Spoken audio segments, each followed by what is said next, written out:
বিসমিল্লাহির রহমানির রহিম। যেখান থেকে দেখছেন সবাইকে আসসালামু আলাইকুম। আজকে আমরা দাঁড়িয়ে আছি বাংলাদেশের প্রথম বেওয়ারিশ হাসপাতালে।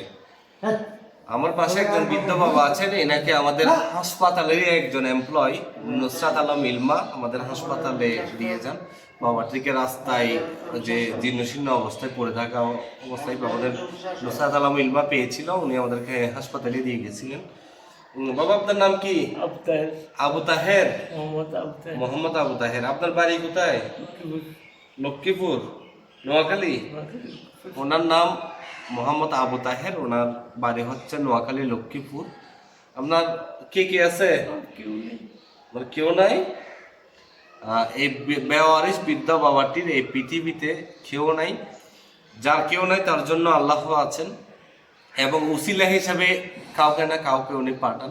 ঠিক তেমনি আল্লাহ যে মানবিক শওকতকে উসিলা হিসেবে পাঠিয়েছেন, যা উনির যে বাদ কাপড়ে সবকিছুর দায়িত্ব এখন মানবিক শওকতের কাছে। সবাইকে অসংখ্য ধন্যবাদ। আসসালামু আলাইকুম।